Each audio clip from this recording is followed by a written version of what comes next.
In this video, you'll learn all about add 9 chords on guitar. Add 9 chords sound beautiful and there are many ways you can use them in the songs that you play. Hi, this is Simon Candy from Acoustic Guitar Lessons Online.net, and in this video I sit down with music theory specialist Tommaso Zillio to look at the add 9 chord on guitar. What it is, how it sounds, where it comes from, and songs that use add 9 chords. There's one particular song I'm sure you know that does feature the add 9 chord quite heavily. You also learn various ways you can use the add 9 chord in your own guitar playing, including the use of droning open strings for an even more beautiful sound. Watch until the end of the video for a special ebook audio I've created for you, all about making the chords and progressions you play on your guitar sound awesome. So, without further ado, let's get into it. When you play two notes in music, we call this an interval, no? And the two notes could be the same, so that's a unison, okay? Or they could be at any distance. They could be very far, okay, like an octave or a fifth, and all this kind of thing. Some intervals sound more dissonant than others, okay? So those are all consonant in intervals. But for instance, this one, okay, that's dissonant. Okay. Now the beauty of this is that hear this. Hear how much, and pardon my French, hear how much it sucks. Okay. But if you put this in the right context, it sounds good. Those two notes are still there. Okay.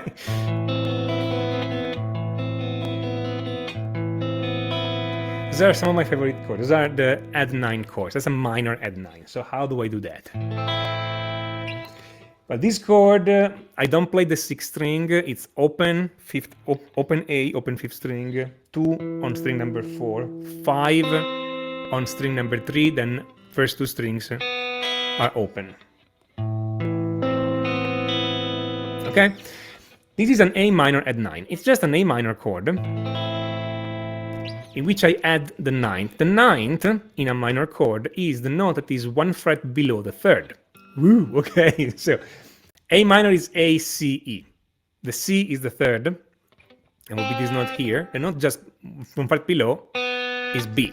Okay, now I cannot play C and B on the same string, so I'm just moving this C note on the 3rd string. So I have these two notes crunching together. When I play, though, all the notes around, the notes don't crunch together anymore. They are supported by the other notes, and they give this interesting effect. Those are minor 9th chord, and I love them because of these semitone half-step dissonance. And you can, I'm always trying to put those two notes as close as possible, because you could put them in different octaves. You could do this. I'm playing the 6th string at the 5th fret, the 3rd and the 2nd at the 5th fret. I'm not playing 4 and 5, and I'm playing the 1st string at the 7th fret. And the two notes that conflict are the C on the 3rd string at the 5th fret and the B on the 1st string 7th fret. But they're not close by. They are on different octaves. They are far away. It's still a great sound, but this is more intense.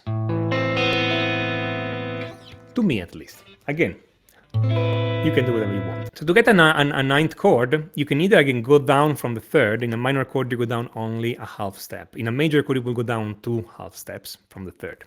Or you can go up from the root.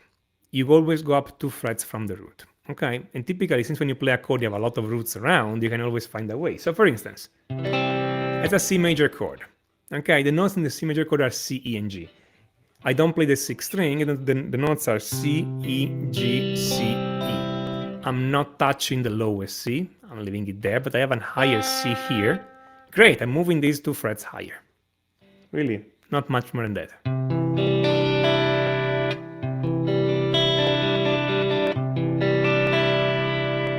Okay, that's a C at 9. Some people typically do a C and then they use the pinky to get there. That's one way. Or they play a G and they move those two fingers down here, so you get. There are more than one way. The point is, it's a C chord in which there's an extra note, and this note is D. Okay, you've heard those chords if you've been alive in the past 40 years or something.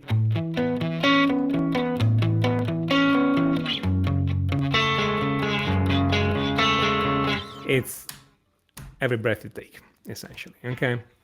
Those are add-9 chords, but not only. I mean, they use everywhere and anywhere. Okay, whenever you have something that already works okay with triads, so bar chords, for instance, okay, and you want to add that extra spice, you just add this extra note, grab one of the root of this chord and move it higher 2 frets, and you try to put this note higher in the chord. So it's not the bass moving up; it's always one of the high notes moving up, because it sounds better. And then you just get this kind of, I mean, that's an A bar chord, A major bar chord. Not great, but if you just add this extra note here, the 9th, it's special already.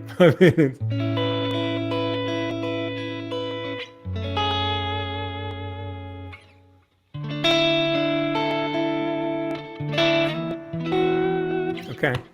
Really, few simple chords in key, but at the 9th, and it's just special. Okay, and again, songwriter's secret. One of the things I've learned,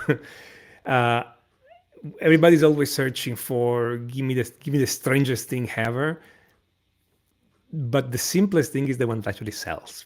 Okay, so again, depends on your goal. If you want to compose the strangest music ever, you can. Okay, but if you're composing something melodic, go for the simple thing, inversion, then the add 9, okay? You can take anything, put add 9s everywhere, like blindly, okay? There is only one chord that doesn't work with the add 9, which is the 3rd chord in a major key. That will not work with an add 9, because it would be a note out of key. But beside that, everything will work. I knew exactly what you were going to play before you played it with Every Breath You Take, because that's a very good example of that. Use of the add 9 chord, and yeah, as Tommaso demonstrated really well there, it's such a beautiful sounding chord. One voice in, I don't know if you did this voice in here, but I like to perhaps I'd have to think to see if this is a strictly add 9 chord, but it's basically playing off the root 5 bar chord, and I've got my second finger on the 5th.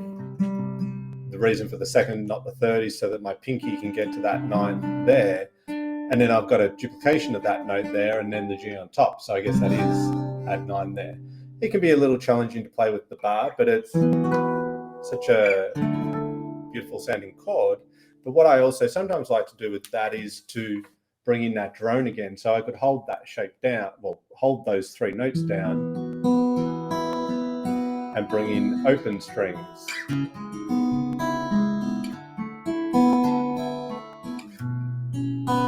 This sort of thing, whatever you might be playing. But and it's good to kind of, if we think of Every Breath You Take, just as an example, when you look at a song, it's good to sort of take in the add 9 and to kind of play around with it. How else could you kind of voice that song out? Not to say that's how I'll play the song, but just to kind of take the concept and just play around with it. And with that song, I mean, I'm playing it in G there because, yeah, A, it's a little bit tricky to do in A, but you could just take they're all add 9 chords essentially, or suspended. I think there's a D suspended in there if I'm in the key of C add 9 perhaps there, because we've got the 3rd in the bass. Yeah, so it's add 9. So I could take that chord progression and play with the droning G add 9 chord to the E. And down to the C, up to the D.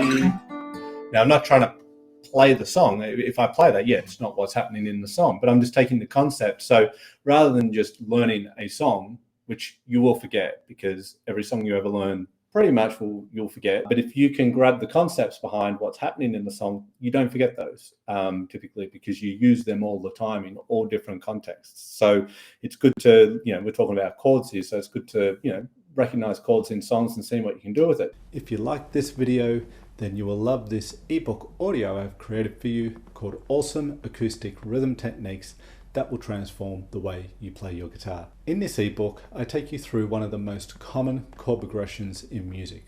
What's not so common are the approaches we will apply to this progression. You learn how to use embellishments and extensions to decorate the progressions you play, much like a pianist would, resulting in very cool, unique, and sophisticated sounding music. You also learn great ways to play rhythm fills that can punctuate the space between your chord changes. This is much like the rhythm guitar playing of Jimi Hendrix. So click the link in the description below this video and download your free ebook audio, Awesome Acoustic Rhythm Techniques that will transform the way you play your guitar. Let me know in the comments section what acoustic guitar topics you'd like me to cover in future videos, or any comments you have on the content of today's video, the Add 9 chord, if you've used it before, or ways you might like to use it, or songs that you identify using it. I'm happy to, I love reading all your comments and replying, so do leave them. Don't be shy. If you like this video, then hit that like button, and don't forget to subscribe to the channel if you haven't already, and of course hit the all important notification bell button